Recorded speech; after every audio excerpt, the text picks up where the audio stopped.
Hello students, welcome to the online lecture of the topic trigonometry. This is the video lecture on the topic trigonometry 2. In this video lecture, we will learn some examples on factorization formulae. The factorization formulae आपण derive केलेले आहेत त्या अशा आहेत. First formula sin c plus sin d equal to 2 sin c plus d divided by 2 into cos c minus d divided by 2. ह्या दोन टर्म्सच्या मध्ये गुणाकाराचं relation आहे प्रत्येक फॉर्म्युल्यामध्ये. Second formula sin c minus sin d equal to 2 cos c plus d divided by 2 into sin c minus d divided by 2. Third, cos c plus cos d equal to 2 cos c plus d divided by 2 into cos c minus d divided by 2. Fourth, cos c minus cos d equal to minus 2 sin c plus d divided by 2 into sin c minus d divided by 2 equal to, आता त्याच्यासाठीची दुसरी replacement 2 sin c plus d divided by 2 into sin d minus c divided by 2. आता cos c minus cos डीसाठी हे दोन फॉर्म्युले आहेत. मग त्याच्यातला कुठला फॉर्म्युला कधी वापरायचा हे पण आपण शिकलेलं आहे. हा पहिला जो फॉर्म्युला आहे तो फॉर्म्युला सी आणि डी ह्या दोन अँगलपैकी सी मोठा असेल तर पहिला फॉर्म्युला वापरायचा आहे आणि सी आणि डीपैकी डी हा अँगल मोठा असेल तर दुसरा फॉर्म्युला वापरायचा आहे. बघा, दोन्हीपैकी कुठला फॉर्म्युला कुठल्या एक्झाम्पलमध्ये वापरताना काय लक्षात ठेवायचं आहे, सी आणि डी ह्या दोन अँगलपैकी सी मोठा असेल तर पहिला फॉर्म्युला वापरायचा आहे आणि डी मोठा असेल तर दुसरा फॉर्म्युला वापरायचा आहे. तर ह्या फॉर्म्युल्यावरची एक्झाम्पल्स. तर एक्झाम्पल कसं येणार आहे ह्या फॉर्म्युल्यावरती, तुम्हाला दोन ट्रिग्नॉमेट्रिक टर्मची सम किंवा डिफरन्स दिला जाईल आणि त्याचं कन्व्हर्शन तुम्ही प्रोडक्टमध्ये करायचं आहे. Question, express the following as a product of two trigonometric terms. तर पहिली टर्म त्याच्यातली sine 4x plus sine 6x. आता ही टर्म दिले आणि त्याचं प्रोडक्ट दोन टर्मची सम आहे आणि ती प्रोडक्टमध्ये एक्सप्रेस करायची आहे. मग ही term sine c plus sine d ह्या टाईपची आहे. मग formula sine c plus sine डीचा वापरावा लागेल. बघा, since sin c plus sin d equal to 2 sin c plus d divided by 2 into cos c minus d divided by 2. आता याच्यात c 4x ठेवायचं आहे आणि d 6x ठेवायचं आहे. मग sin 4x plus sin 6x RHSमध्ये पण तेच बदल करायचे आहेत. 2 sin 4x plus 6x divided by 2 into cos 4x minus 6x divided by 2. आता LHS आहे तशी ठेवायची आणि RHSमध्ये हा ब्रॅकेट आणि हा ब्रॅकेट सिम्प्लिफाय करून लिहायचा. बघा, LHS आहे तशी ठेवले. Sine 4x plus sine 6x equal to 2 sine, तर 4x प्लस 6x हा 10x होईल. 10x divided by 2 into cos minus 2x divided by 2.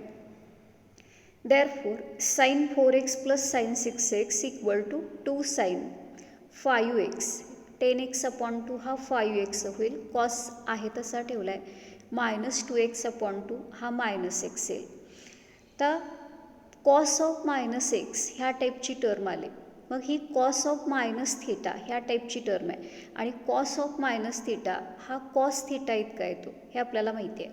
म्हणजे कॉस ऑफ मायनस एक्स हा कॉस एक्स इतका येणार आहे. बघा, LHS आहे तशी ठेवली. Sine 4x plus sine 6x equal to 2 sine 5x आणि कॉस ऑफ मायनस एक्स हा कॉस एक्स होईल आणि कारण शेवटच्या स्टेपला तिथं लिहिलेलं आहे. म्हणजे sine 4x plus sine 6x ह्या समचं रूपांतर आपण प्रोडक्टमध्ये अशा प्रकारे केलेलं आहे. तर second term sine 2x minus sine 8x.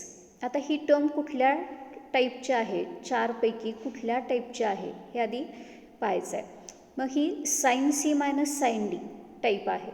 मग तो फॉर्म्युला आपल्याला इथं यूज करावा लागेल.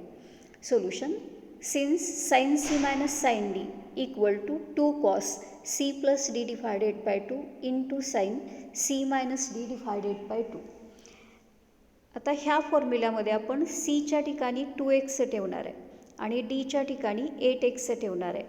बघा, therefore sine 2x minus sine 8x equal to 2 cos 2x plus 8x divided by 2 into sine 2x minus 8x divided by 2.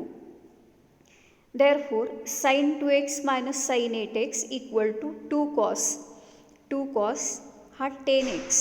10x upon 2 हा 5x होईल आणि साइन आहे तसा ठेवला आहे. 2x minus 8x हा minus 6x आणि minus 6x upon 2 हा minus 3x येईल.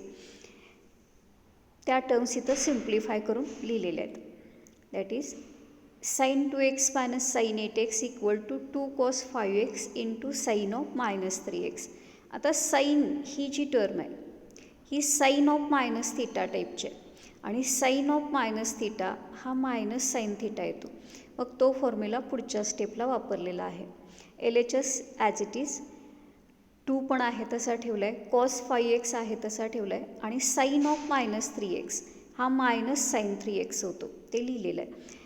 आता ह्या दोन टर्म्समध्ये गुणाकाराचं रिलेशन आहे. मग गुणाकार करताना एक टर्म प्लस आहे आणि एक टर्म मायनस आहे, म्हणजे त्यांचा प्रोडक्ट मायनस येईल. तो पुढच्या स्टेपला मायनस आधी लिहिलेला आहे. LHS आहे तशी लिहिले आणि प्रॉडक्टचं साईन मायनस आधी लिहिले, -2 cos 5x sin 3x. म्हणजे ह्या सबट्रॅक्शनचं कन्व्हर्शन आपण प्रोडक्टमध्ये केलेलं आहे. तिसरी term cos 8x plus cos 4x. आता ही टर्म बघा cos c plus cos d टाईपची आहे. मग cos c प्लस cos dचा फॉर्म्युला माहिती पाहिजे, तो इथं वापरायचा आहे. Solution cos c plus cos d equal to 2 cos c plus d divided by 2 into cos c minus d divided by 2. Therefore आता cच्या ठिकाणी 8x आलं आहे आणि dच्या ठिकाणी 4x आलं आहे. म्हणजे therefore cos 8x plus cos 4x equal to 2 cos 8x plus 4x divided by 2. c आणि डीच्या ठिकाणी त्यांच्या व्हॅल्यू ठेवलेत. cos cची व्हॅल्यू 8x, डीची value 4x divided by 2.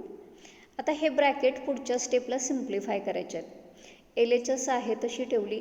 cos 8x plus cos 4x equal to 2 cos 12x divided by 2 into cos 4x divided by 2. आता 12x upon 2 हा 6x येईल आणि 4x अपॉन 2 2x. तेवढाच बदल पुढच्या स्टेपला करायचा आहे. LHS आहे तशी. cos 8x plus cos 4x equal to 2 cos 6x into cos 2x. Fourth term cos 5x minus cos x. आता ही term cos c minus cos d टाईपची आहे आणि ह्याच्यात c 5x आहे आणि dx आहे, म्हणजे c मोठा आहे डीपेक्षा. मग आपल्याला पहिला जो फॉर्म्युला आहे cos c मायनस cos dचे जे दोन फॉर्म्युले आपण बघितलेत त्याच्यातला पहिला फॉर्म्युला इथं वापरायचा आहे. Solution cos c minus cos d equal to -2 sin c plus d divided by 2 into sin c minus d divided by 2. Therefore, cos 5x minus cos x. cच्या ठिकाणी 5x, डीच्या ठिकाणी x आणि RHSमध्ये पण तोच बदल करायचा, बाकी सगळं आहे तसं ठेवायचं आहे. -2 sin 5x plus x divided by 2 into sin 5x minus x divided by 2. आता हे ब्रॅकेट सिम्प्लिफाय करायचे आहेत. cos 5x minus cos x equal to -2 sin 6x divided by 2 into sin 4x divided by 2. Therefore, cos 5x minus cos x equal to -2 sin 3x into sin 2x. हा 3x होणार आणि 4x upon 2 हा 2x होईल. आता ही final step असेल, याच्या पुढं काही सिम्प्लिफाय होत नाही. पाचवा term cos 3x minus cos 9x. आता हा term cos c minus cos d टाईपचा आहे, पण d मोठा आहे, d 9x आहे आणि c 3x आहे. मग डी मोठा आहे सीपेक्षा, मग इथं आपण दुसरा जो फॉर्म्युला आहे कॉस सी मायनस कॉस डीचा प्लस साईन असणारा जो फॉर्म्युला आहे तो वापरायचा आहे का. Cos c minus cos d equal to 2 sine c plus d divided by 2 into sine. आता इथं डी मायनस सी, इथं ज्यावेळी प्लस साईन आहे त्यावेळी हा ब्रॅकेट डी मायनस सी असा आहे, sine d minus c divided by 2. आता सीच्या ठिकाणी 3x ठेवला आणि डीच्या ठिकाणी 9x ठेवायचा. Therefore cos 3x minus cos 9x equal to 2 sine 3x plus 9x divided by 2 into sine 9x minus 3x divided by 2. Therefore cos 3x minus cos 9x equal to 2 sine. आता हा bracket collect करायचा आहे 12x upon 2 आणि ही subtraction 6x येईल, sine 6x divided by 2. आता हे जे भागाकार आहेत हे पुढच्या स्टेपला करायचे आहेत. 12x अपॉन 2 6x आणि 6x upon 2 3x. Therefore cos 3x minus cos 9x equal to 2 sine 6x into sine 3x.